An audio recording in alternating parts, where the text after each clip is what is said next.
Yesterday we read some more of Zero Grandparents, and where we left off, Calliope was dressing up just like her grandmother Flori Sophia, and we were wondering what is going to happen with Grandparents' Day at school. So let's keep reading. Grandparents' Day. Calliope lugged a brown grocery bag to her desk. She slipped into her seat. "Welcome to Grandparents' Day at Jackson Magnet," announced Mrs. Fennessy. "I'm so pleased to have you all with us." Calliope looked around the room and counted 25 grandparents, thinking that she must be feeling pretty upset or disappointed at that. "I look forward to learning something about each one of our special guests. Who would like to be first?" asked Mrs. Fennessy. "Howie?" "My grandma Gardenia Smith is the best baker in the whole wide world," said Howie. "Just you wait until you taste her sweet potato pie." "Barf," said Stinky Stern. Mrs. Fennessy called on him next. Stinky Stern's grandfather looked just like Santa Claus. Calliope blinked twice. "He's not his real grandfather," she thought. "When my grandpa Bernie was in school," said Stinky, "he used to let frogs loose in class. All the kids would scream. It's his real grandpa, no doubt about it," thought Calliope. Why do you think she said that about Stinky Stern's grandfather? Yeah, she's probably thinking that Stinky Stern takes after his grandfather, and that his grandfather also did stinky things in school. Lots of kids wanted to be next. Mrs. Fennessy chose Oliver H. Oliver H. read a poem about his special friend, Mrs. Martinez. More kids introduced their grandparents. Some had even brought two. Calliope tried hard to listen to them. Then Mrs. Fennessy called on Palia.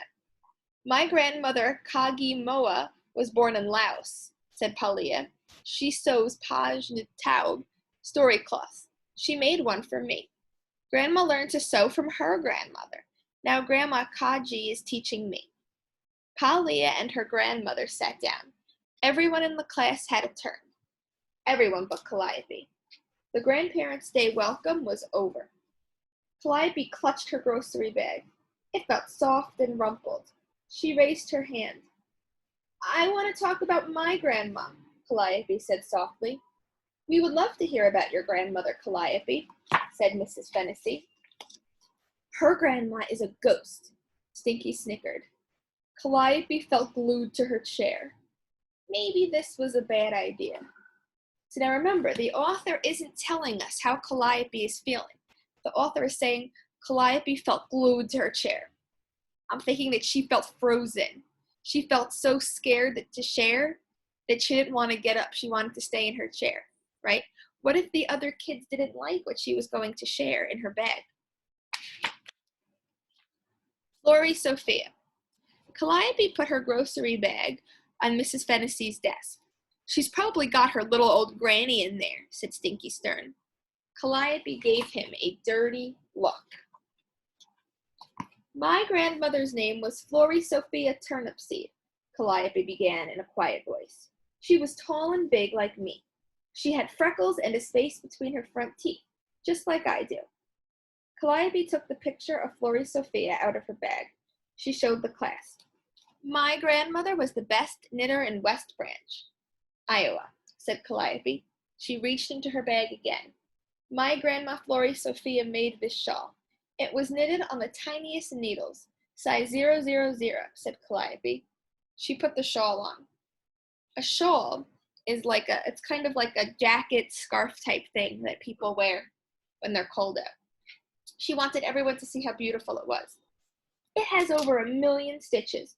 My grandma knitted it with such fine yarn. She could pull this entire shawl through her wedding ring." Calliope cleared her throat. "My grandma Flori Sophia raised chickens on her farm, and she studied the stars at night. She knew the names of all the constellations. She had a hen named Little Dipper and a rooster named Orion, a cat named Cassiopeia, and a dog named Taurus." Calliope's voice quivered. She took a deep breath and silently counted to 10. What do you think quivered means? Where it says Calliope's voice quivered. She took a deep breath and silently counted to 10. Well, I read the sentence after it. It says she took a deep breath and counted to 10. I know that people count to 10 if they feel nervous sometimes, or upset, or angry.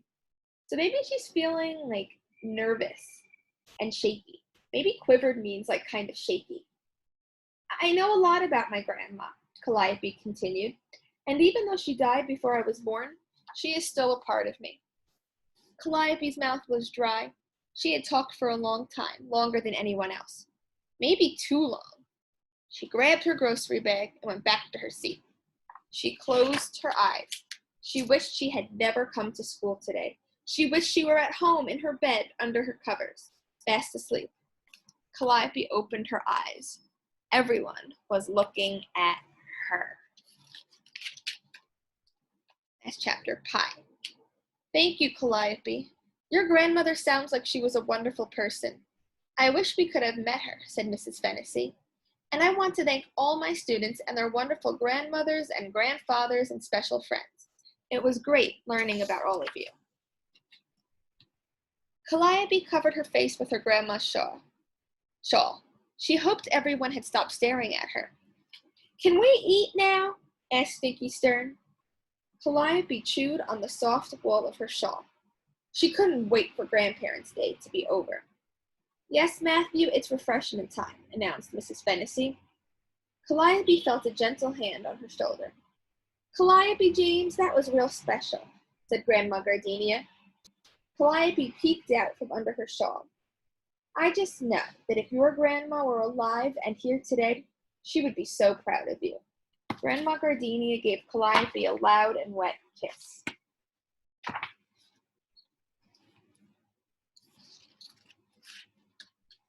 Calliope felt warm all over. Grandma Gardenia thinks Florrie Sophia would be proud of me. I'm thinking about the beginning of the book when Calliope said she felt freezing, right? And now she's saying she felt warm all over and she's smiling. So I'm thinking that when she says that she felt warm all over, she feels proud. She took off her shawl and put it in the grocery bag. She looked up. Paulia and Kaji were smiling at her. My grandma says that you're a very good granddaughter, said Paulia. Calliope grinned. Kaji thinks I am a good granddaughter. Calliope reached into her grocery bag. Her grandma's shawl was still warm. She dug deeper. She found the picture of Florrie Sophia and put it in her pocket. Stinky Stern sneaked up behind Calliope and pulled her hair. Ouch, she said. My, what big teeth you have, Granny. All the better to eat you with. Calliope growled at him. Grr. Stinky looked surprised. His grandpa slapped her 5. Grandparents' Day isn't so bad after all. Calliope walked over to the refreshment table. Grandma Gardenia, she said, I'm ready for that pie. The end. Thinking, wow, Calliope changed so much from the beginning of the story. At the beginning, she didn't like Grandparents' Day. She felt like she had 0 grandparents and she felt freezing and cold. And by the end of it, she felt happy, right? She was pleased with how everything went. I think she felt better at the end because the other grandmothers were complimenting her.